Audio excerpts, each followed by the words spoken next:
Welcome to Entanglements, the new podcast from the Jesus College Intellectual Forum. I'm so excited for you to join me, Noah, as we unpack and explore the human-nature relationship.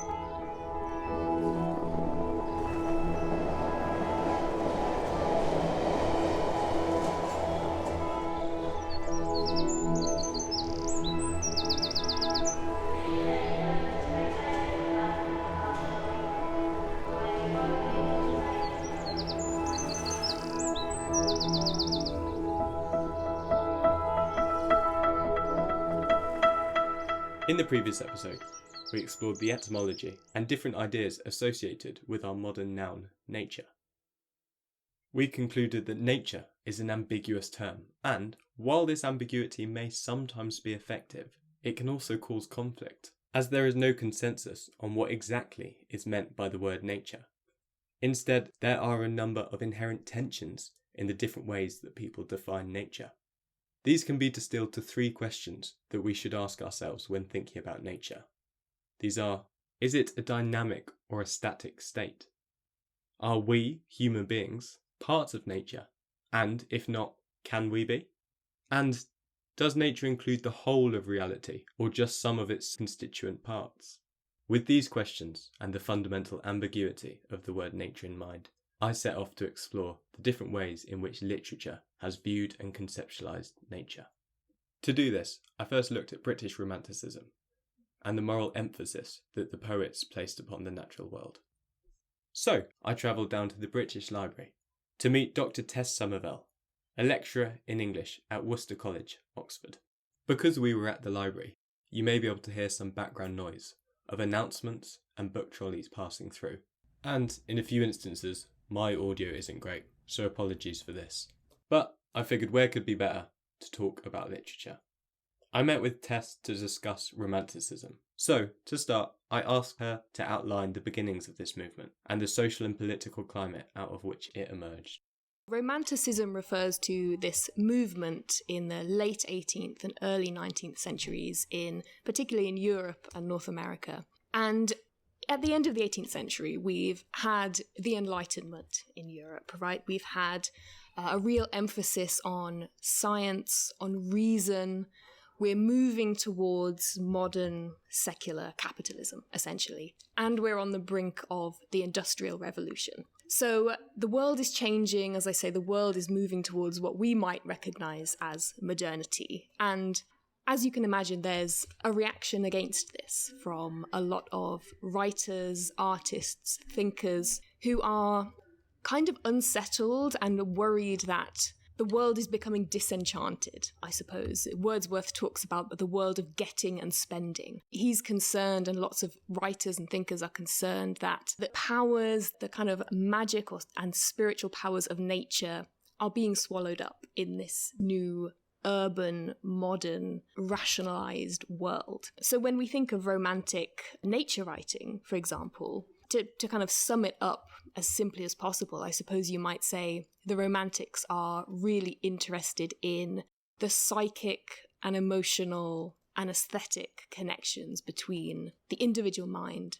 and the external natural world. They're saying nature doesn't just have to be a resource that we extract from for economic benefit, but it has moral benefits, it has spiritual and aesthetic and personal benefits too. Yeah, I think that's something we'll come back to in a sec. So who are these romantic figures? Are they the sort of chimney sweeps and the people working the land or not? And it's a very good point. And when we talk about the Romantics, a lot of the time we're talking about poets, a small group of male poets, often who we're thinking of when we talk about the Romantics, people like Wordsworth and Coleridge and Shelley. And it's certainly true that, the vast majority of people are getting on with their day-to-day lives, and a lot of people don't have time for asking these kinds of questions. It's fair to say that a lot of the Romantics, people who are participating in this intellectual and cultural movement, are highly educated, belong to a particular class. But that said, there are also labouring class Romantic poets, people like John Clare, Robert Bloomfield. There are, of course, lots of great female Romantic poets and writers and thinkers. So this is a cultural movement that did spread pretty widely. We could think of, for example, the French Revolution was hugely influenced by romantic ideals of personal freedom and equality and nature and so on. So this movement really did have a wide application throughout society, even if when we talk about the Romantics, it is often quite an exclusive group of very influential, educated people. There you talk about the French Revolution and sort of interesting how it cycles, and the French Revolution then inspires more people. But there are sort of deeper philosophical roots, and think Rousseau and the push against the Enlightenment and Hobbesian ideas of nature. Do you mind just giving the insight into what Rousseau played in all of this? Absolutely. I mean, to start with, it's easy to buy into this idea that the Romantics kind of came out of nowhere, because a lot of them kind of pushed that idea themselves. You know, they wanted to be revolutionary.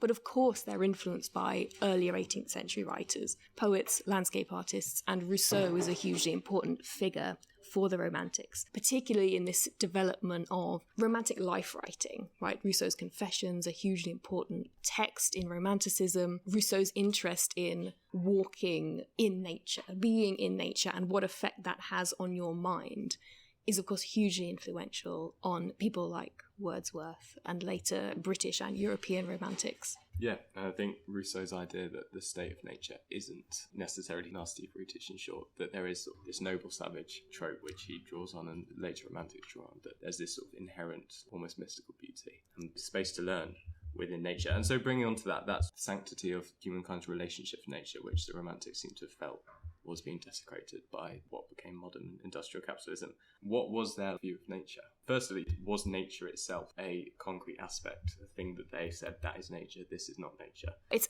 very difficult to generalise, isn't it, about any huge movement like this, and every, romantic writer or thinker will have their own individual take on these questions. But since you're asking me to generalise, the stereotype, I think, of the romantic idea of nature is that actually it does see nature and humanity as very separate categories, right? That's the kind of critical view of the romantic view of nature. I mean, sometimes romantic is used as kind of a dirty word in environmentalism, isn't it? That it's sentimental and egocentric and woolly and unrealistic, idealized. But a legitimate critique is that it holds nature as kind of this separate sphere that humans sort of benefit from engaging with, but that is very separate from us, is very non-human. And the Romantics did often privilege certain kinds of nature, certain kinds of landscape. The sublime, of course, is a really important romantic aesthetic. They placed a lot of emphasis on mountains, grand vistas, particular kinds of nature, and some people would say they neglected the small, the dirty, the humble, these other kinds of environment. I would always say that it's much more complicated than that, of course. Of course, a lot of romantic writers did engage with those aspects of nature and did contemplate possible kinds of more deep interaction, I suppose, between the human and the non-human, that actually the boundaries between these categories are much more blurred than we sometimes think of in Romanticism. And it's true that, you sometimes you have to go to female romantic poets, people like Charlotte Smith or Anna Letitia Barbauld, who offer a kind of alternative. They use the sublime, but they question that kind of masculine, egocentric romantic sublime that we might automatically think of. This term sublime is talked about a lot in Romantics. What is the sublime? If you can put it into a short soundbite, what is this experience which so many of the Romantics seem to have felt and had been inspired by nature? Sure. So the sublime is an experience that you have when you're faced with a particular object, which is generally something very large, potentially threatening, something which is on such a huge scale, whether that's a temporal or a spatial scale, that you get a sense of awe, but it's kind of a pleasurable awe. So when you look at a huge mountain, if you look at a storm or the ocean, you get a sense of the sublime. And I think we take this for granted as, of course you feel the sublime when you see these things, but it's a very historically constructed aesthetic. It's got roots in the classical period, but it became hugely fashionable, really, in the mid-18th century. Edmund Burke wrote his treatise on the Sublime and the Beautiful, and from the kind of second half of the 18th century and into the early 19th century, Romantic writers and thinkers were really interested in this feeling of the sublime. What does it mean? What does it say about our relationship with nature that we get kind of overawed by it? And of course, we have inherited this, and we use the sublime all the time to think about environmental crisis, natural disasters, things like this. And it's really important, I think, to interrogate what that means, the kind of repercussions or implications of engaging with nature through that sublime lens. And the Romantics are really useful for thinking that through. It's really interesting the way you talk here, and the reading often sublime is almost a constructed experience which people go through. And I'm interested here in how, if we go back to what's often presented as an oversimplistic dualism between humankind and the natural world, this sublime is often presented as not simply an experience of nature, but it's an experience of humankind's own sense of nature or humankind's own creative power. Absolutely. So the sublime is a perfect example of this very common critique of Romanticism, which is that it basically uses nature to think about the individual, that a poet would go into nature, look at a sublime vista, and value it because of the feelings it brings out in him, right? That's a very common critique of what the Romantics do with nature. And the sublime is a perfect example of that, because as you say, in one of the most influential theorizations of the sublime by Kant, he makes this point that, when you experience the sublime, you are initially overpowered by something. You sense the power of the external world and of nature, but that is then followed by a feeling of the triumph of your own mind, that you are able to comprehend something on such a scale or imagine something on such a scale. So the Kantian sublime is really not about the power of nature, but about the power of the human mind. And of course, that might be problematic if we're using it today to think about our relationship with the environment for various reasons. I would say, though, that, if you read, say, Wordsworth or Blake engaging with the sublime, it's not just straightforwardly Kantian, right? We can conflate the Kantian sublime and the Romantic sublime too often, I think. It's much more complicated and nuanced when, great poets actually engage with it, and they're very conscious, actually, of the potential ethical problems with the way they engage with the world. Wordsworth, for example, has so many poems about his own kind of anxiety that he is imposing himself upon the natural world, that this is dangerous, that he's potentially being kind of destructive towards nature, even as he adores it and writes about it. So these poets are much more kind of self-reflexive about the problems that we might see in Romanticism already.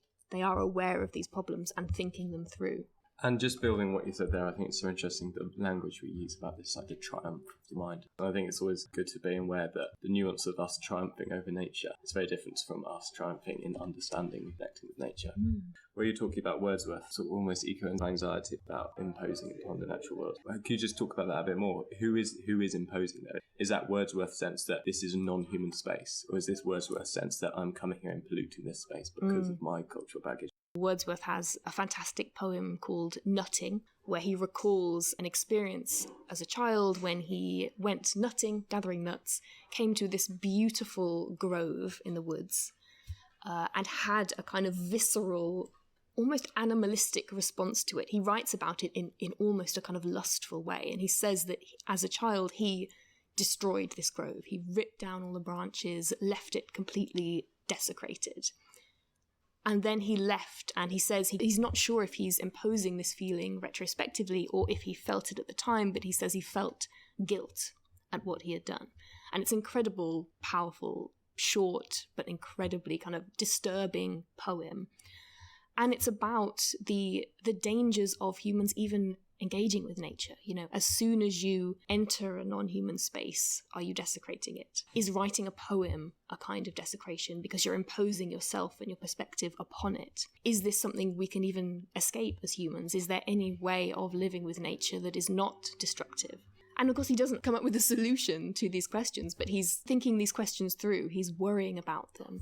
And the poem ends, "There is a spirit in the woods." So he has this sense of something that is entirely non-human, that he is at risk of damaging, destroying, violating, but he doesn't offer a way to engage with that is not destructive. He is aware of this kind of inherent paradox that loving nature might also be a kind of exploitation of it.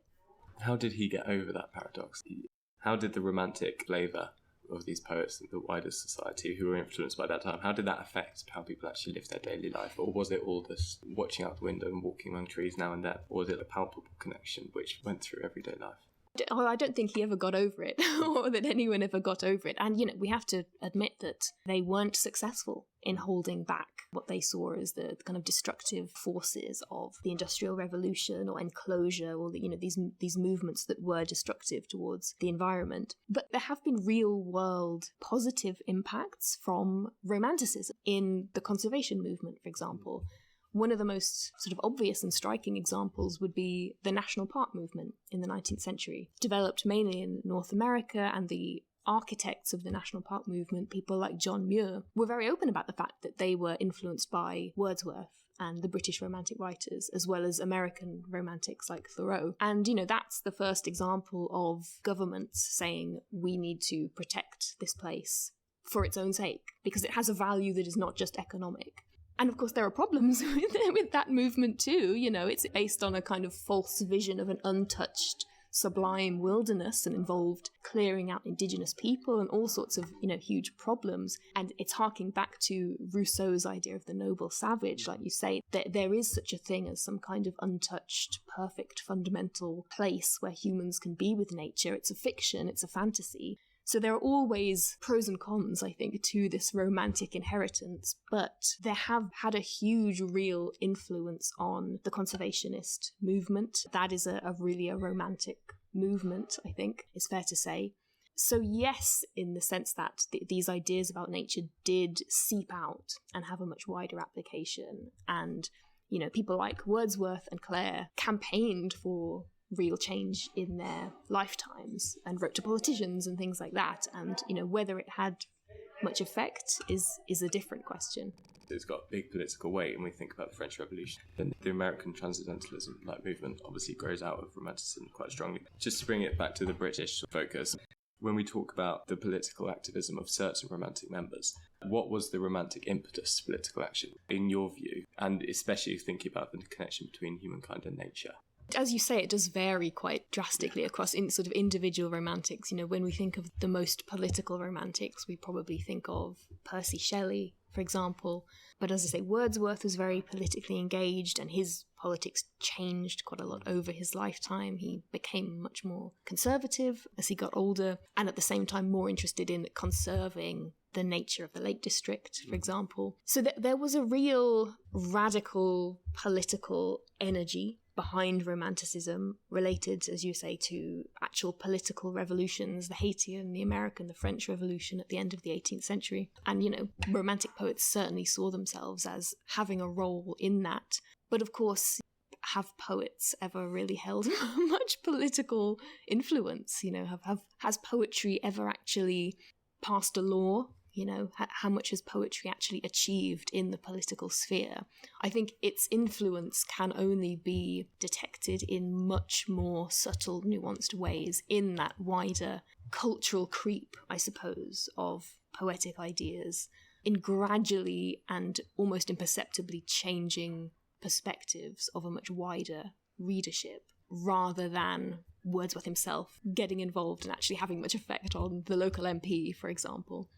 I think there's so much to bring out there. And it's so interesting how much the Romantic view pervaded sort of general society's use of nature. We'll come back to that in a sec, but you mentioned the Lake District there, and it seems like Lake District's a very liminal space for these Romantic poets. But there's also internal conflict between the Romantic poets, and we think about poets of the lakes and the poets who are not. Can you just touch upon the location of these poets? Were they people who lived in the cities and idealised the lakes and the hills from the cities, or were they people who lived by the land and all different throughout their lives? Absolutely, yeah. And of course the answer is both. We, as you mentioned, the Lake School, so Wordsworth, Coleridge, Southey, De Quincey, people who are associated with the Lake District, Dorothy Wordsworth, of course. But even within that group, there's distinction. So Wordsworth grew up there, Coleridge grew up in the city and felt at a disadvantage as a result of that. So Wordsworth was obsessed with this idea that you have to grow up in nature, immersed in a natural landscape in order to develop your humanity, really. And Coleridge really felt disadvantaged because he hadn't. And then, as you mentioned, there's the second generation romantics, Byron, Shelley, Keats, much more London-based. Byron was very dismissive about the pond poets, as he referred to the Lake School. So there is very much an urban romanticism. And as you say, writing about the countryside from the city is always a different exercise. Always comes with different kinds of nostalgia or longing or superiority or all kinds of other approaches that are involved in that sense of separation. But then, of course, there are forms of nature in the city. There are weeds, there are parks, there are flowers, there are trees, there are animals, there's weather. That distinction is not always as clear-cut as someone like Wordsworth, I think, would pretend it is. Thinking about that second generation of city poets, did they recognise the weeds by their feet and the creeping vines and stuff? Was that to them as transcendent, as divine nature, as the hills were to Wordsworth or the lakes were to Wordsworth? It's much harder to find examples of that kind of nature writing in the city because the sublime account of nature is so dominant in this period. That is becoming the kind of dominant view of what nature is. It's the sublime landscapes, it's particular kinds of nature. I mean, even Wordsworth writes about seeing the sunrise from Westminster Bridge. There is a sense of these tiny pockets. Keats writes so many of his odes from Hampstead Heath, for example. There are these spaces within the urban centres where you can still achieve this kind of natural connection that they're searching for. It becomes more precious, it becomes more precarious, I suppose, when it is concentrated in these pockets that are even more obviously under threat from the encroaching urban space. And I think it's really interesting there we think about seeing the sunset and seeing the sublime, but I think seeing that inner city does drawing this tension between the observed and the observer. I'm just thinking along the lines that it's this strange tension between quite a solitary, individualistic, perhaps, movement, which is the solitary experience in nature. How did that connect with someone who's living in the city, someone who's maybe in touch with other romantics who are also in the city? How did that self-identity foster itself in these sort of urban spaces? That's a great question. I mean, I think it's important to remember that the idea of the solitary romantic is really a fiction. Even Wordsworth has his dog with him most of the time when he's walking around supposedly on his own, and he's always surrounded by friends and other poets and so on. In the city, I suppose I'm thinking of Keats particularly because compared to, say, Shelley or Byron or lots of the kind of other best-known urban romantics, Charles Lamb, people like that, Keats is probably the one who writes the most about isolation and being on his own. And I suppose for Keats it becomes a kind of solipsism, I suppose, a kind of an anguish that you are surrounded by people and yet you are inaccessible to them. Of course, Keats writes about his idea of negative capability, that he feels he can sort of enter into any character when he's with different people, that he can empathise with anyone, he can imagine any perspective, any emotion in a particular situation. And actually that's very destructive to your sense of self, because he's like, who am I? I can feel and think all these different things. Who actually am I? And then he goes walking on Hampstead and, hears birdsong, writes these wonderful odes about autumn and nightingale and these nature poems, but in a way they're not nature poems in the sense we might think of, because they are very abstracted. They are really about his sense of losing himself, and that's the worry, I think, for someone like Keats. When you go into nature, perhaps for Wordsworth we might say his sense of himself is bolstered by being in nature, but the danger is that you can really lose yourself in nature. Keats talks about listening to birdsong. He gets a sense of his self just kind of flying away with that bird, or sinking into a kind of death-like sleep, losing his sense of identity. And I think that's the fear, but it's also really exhilarating. It's also, potentially environmentally radical, that we could lose our very kind of romantic individualism and egocentrism by attempting to gain some other kind of encounter with the non-human world. That really draws out and sort of problematises criticisms of romanticism, this egocentric bluff and bluster thing. I'm just really interested there that in the series, the theme that's come out is, and which the science actually shows, is that deeper connection to nature actually increases connection to like communities and connection to people. Do you think the romantic idea of nature ever got in the way of actual connection to nature? I'm thinking there Keats, this sort of social anxiety tension. Do you think ever this idea of what nature is pure compared to the polluted cities and stuff, got in the way of actual fostering of human connection? Or is that just me being overly critical? I don't know. And when you said, people have been talking about a closeness to nature can kind of foster interhuman connection. Well, Wordsworth said that. He has a whole book of the Prelude, which is about love of nature leading to love of humankind, is his theory. You learn to love nature, you will love other people. It will foster your sympathetic feelings. And my instinct is to say that that is true, that, even when there's a retreat to nature, to kind of turn your back on the city or pain. I'm thinking of, for example, Charlotte Smith's poem Beachy Head, this amazing romantic poem by a wonderful poet Charlotte Smith, where she describes Beachy Head on the south coast, and she's turning away from her mental health problems, her very painful home life, the kind of pains of living in the social world, but actually turning to this natural setting, looking at the sea, looking at the cliffs and the birds and so on, really brings her back, I think, to a sympathy with the other people over generations, over spatial and temporal distances, who have felt the same things.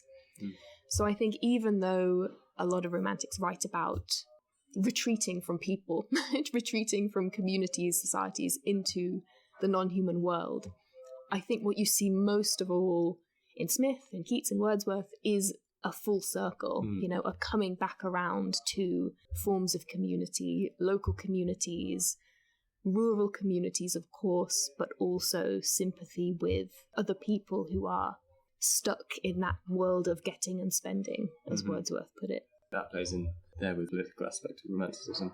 Just moving forward a bit and thinking about the work you do at the moment, reflecting on climate change and eco-criticism, how do you think the romantic precedent has affected later literature? It's almost impossible to get a perspective on, because everything is romantic and post-romantic. We've inherited so much this romantic idea of nature and the suspicion of the romantic idea of nature that it's very hard to step outside of these things. I think so much of what we take for granted about not just literature about nature, but wider cultural assumptions about nature and our relationship to it are romantic, in the negative sense, in this sense of, nature and humanity being separate things, ideas about a kind of egocentric emotional extraction from nature, what nature can do for us emotionally, things like this, which might not be useful ways of thinking about nature. At the same time, I think, we have to read far more widely and deeply in romantic literature to understand these things, not just to understand the ideas we've inherited, but to understand the problems with those ideas, to understand that these are not automatic, essential things we have to think about nature. They are historically and culturally constructed, and there are alternatives, and the romantics have done so much of that thinking for us. They're not going to give us answers and solutions, but let's not throw away the thinking that they've already done for us. Yeah. That would be my view. Just the final question there. Has doing this change, if you don't mind me asking, change how you personally have seen nature and connected to nature?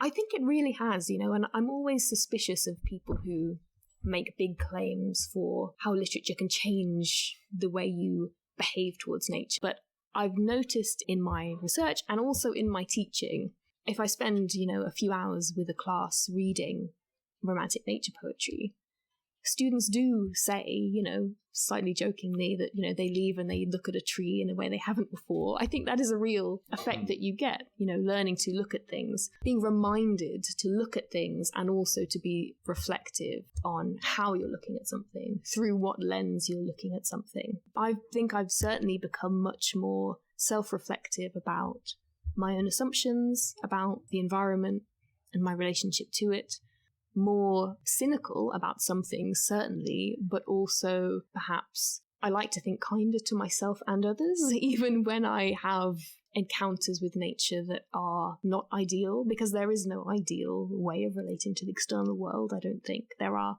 potential problems with however you observe nature or write about it or think about it. There are always going to be slightly dubious ethical dimensions to how we do these things. And that's never going to go away. And in a way, accepting that itself is quite freeing.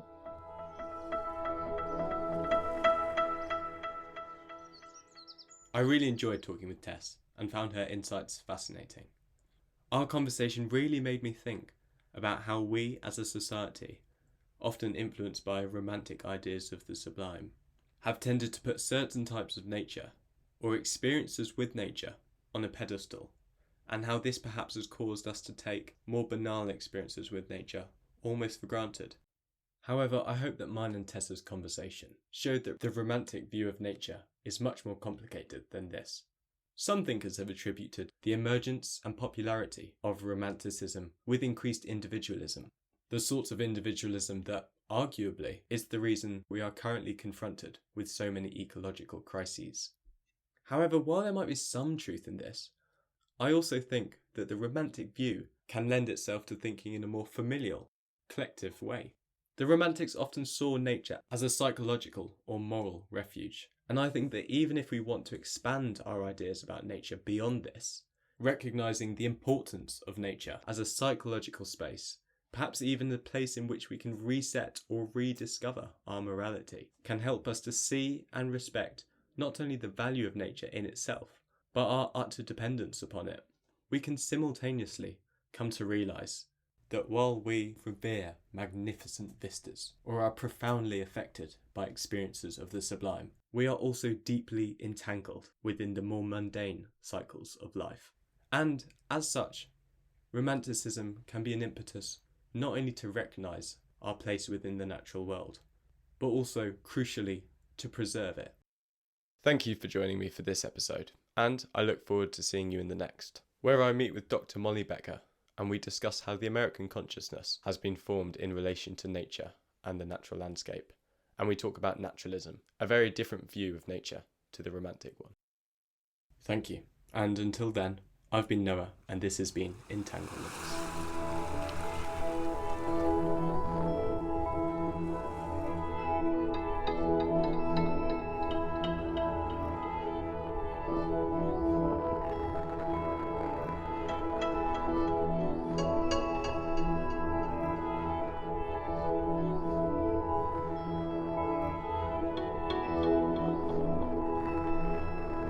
Written, produced, presented and edited by me, Noah Rouse, on behalf of the Jesus College Intellectual Forum. Original music by Xanthi Evans.